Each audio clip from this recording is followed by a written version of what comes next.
Hey, this is Plaid Man, and I'm not wearing plaid right now, so go figure. I just had a very interesting discussion about pro-life and pro-choice. And it was interesting because there's been a lot of back and forth on the subject. Is this better? Yeah. Hey, there's stuff in the background. There's been a lot of back and forth on the subject, and it's a little difficult to discern what is right and what is wrong. I think ultimately, people have a choice as to what they want to do with their life. I think freedom of choice, freedom is in and of itself free to choose. And so, that being said, in that subject, it is up to the person to choose and make mistakes along the way, whatever it might be. And it would be easy to connect one thing with another and use analogies and examples. And I love using analogies and examples. So I'll just use one. When someone were to do something, if someone were to do something illegal, obviously we want to catch them in the act. That is the ideal scene. Or before the act, the idea of them wanting to do it, planning to do something illegal, and then arresting them for that. However, if somebody wants to, do something horrendous to themselves, like let's say a person wants to commit suicide, it doesn't make them a bad person. It means that they've made choices in their life that have led them to the choice of wanting to commit suicide.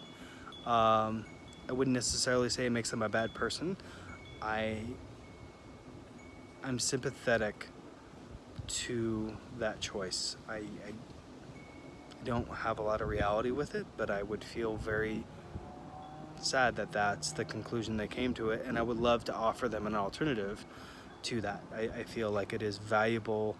There's lots of things to live for, and that one person being gone can have very dire consequences on their environment and their world, and sometimes people don't really realize their value. But in the context of this subject, I feel it's connected by if a woman has sexual relations and through that, pardon me,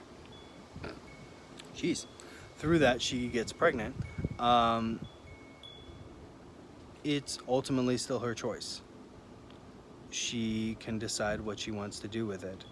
And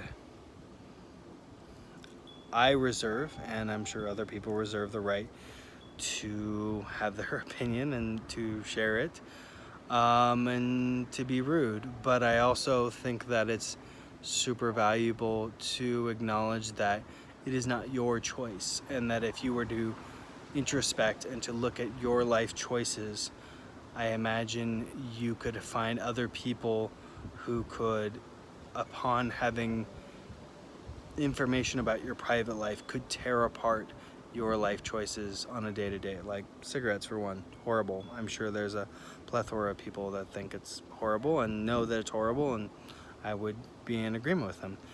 But ultimately it is my choice to do it, and I can't blame the tobacco store for selling it to me. I can't, say this or that or that, like I'm potentially damaging things that I can't, it is ultimately my choice. And provided I have the information available, which in today's day and age we have information abundant and cheap or free. So that being said, I will say this about pro-life, pro-choice. I view women's value in society to be roughly 100x more valuable than men.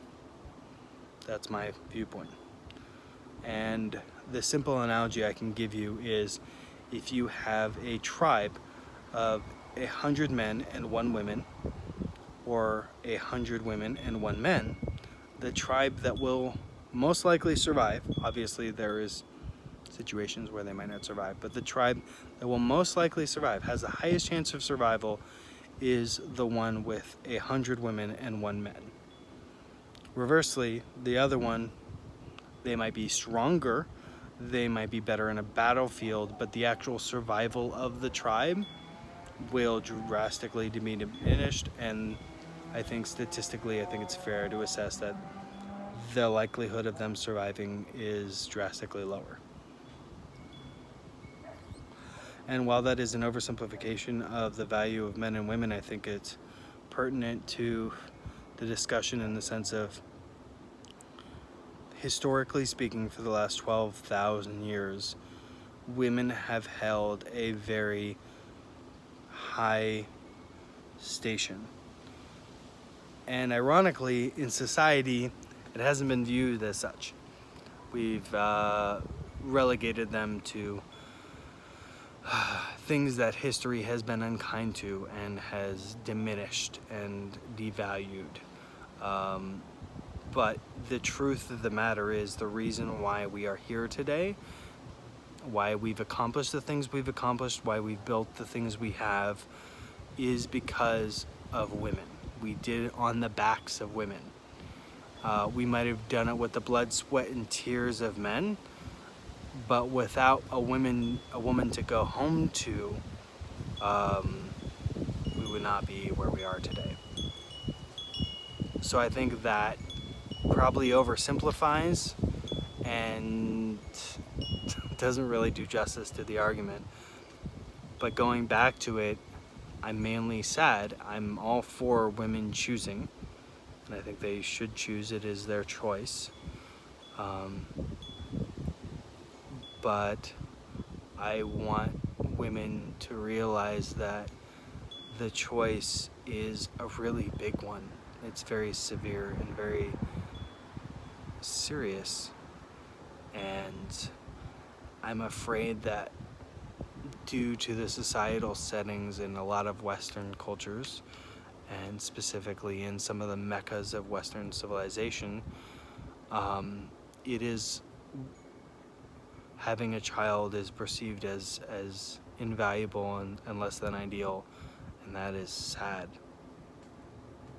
It's very sad, because it's one of the most beautiful things, and is one of the most difficult things, and the most possible things that women can do. And it's something that only women can do. And I'm afraid that if we get to a part in a time in history where women are less willing to have babies, that responsibility will fall into science, and the power of that choice will be taken away from women, and they will be forced to contend with men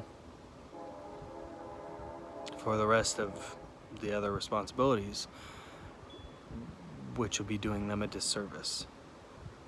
I think instead we should focus on the value of women and their role in history, and why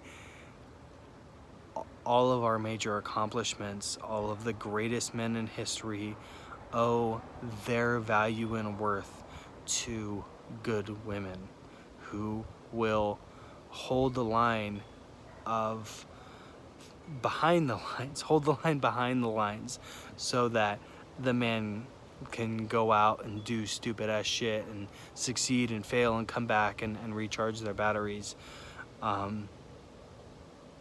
It cannot be overstated how women are responsible for where humankind has progressed. that being said, I understand it's one can look at the most nasty, sad parts and be like, yeah, but 8.5 months, that's a baby, and that's murder. And you know what? I understand, but I will never be in a situation where I have to make that choice. And any man won't ever be in that situation. And it is our responsibility to help women feel comfortable in that decision, regardless of their choice. And it is other women's responsibility to also make women feel okay with that choice. And I feel the best solution is to make it having kids be the coolest, most best thing in the world. And the light just went out. But I do think it's their choice, and I have several friends who have made that choice, and I do value them as friends and think they are wonderful human beings. I'm sad that they made that choice, but I also, in the smallest way, understand. And so I would ask each of you to really, really, really look at the concept of how comfortable would you be? How would you react if somebody were to pick apart your life and to look at and second guess and evaluate and judge and make less of you for your life choices? And perhaps there are, some of you who would be okay with that. I think you're totally fine. And I would challenge you to post it on the internet. Put it on your Facebook, Instagram, and see what those that you care about, what they say. But to women everywhere, understand that you are 100x more valuable than men. That you have a power that we don't have. That you are superwomen. You are superheroes. And you don't ever have to give birth. It is not predicated on the idea that you have to have given birth to a child. Nor if you give birth to more kids are you more superior than not. It's not that. It's women have a lineage and a history and a responsibility that, in my experience, far outweighs that which men do. And there is value to that can't really be measured. So search in yourself and realize that the jobs that men have traditionally held are interesting, and they're certainly flashy, but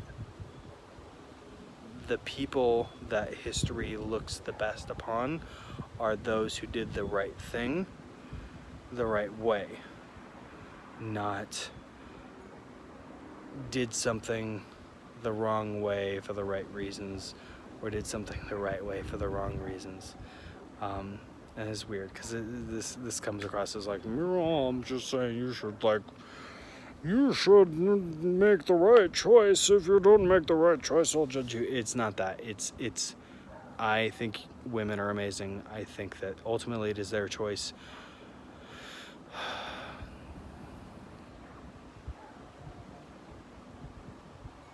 I wish that that society didn't have such a weird viewpoint on it. But I hope that it changes. And I think the first part of that change is this, and telling other men that they have it wrong and they need to treat women with more respect. I'm happy to have friends that do that for the most part. To be fair, I don't have a ton of friends, so there's that. And yeah, I don't know. I can do more, and will do more. Tonight's conversation was very eye-opening. I think talking or lecturing, if you will, this evening to my girlfriend was interestingly informative about my perception of it and my viewpoints on it. So I would ask women to choose, and I would ask women to be responsible for their choice every step of the way. Before having sex, before choosing the guy, before having sex, all the way up to choice or life. I think that ultimately it is up to the woman, because men are going to come at you and they're going to want things, and it is your choice. You can say no, and if he doesn't listen to that, then hit me up, PM me, and we'll talk to him. Again, women 100x value of men, in my opinion, and real value. I'm not talking about dollar bills. I just mean in actual societal, cultural choices. Women are the architects and men are the construction workers. It's an oversimplification of it, but a fair analogy. So thank you for making a beautiful world, and let's continue to team up and make it more beautiful and more about us. We'll do another video probably tomorrow. Thank you. Bye.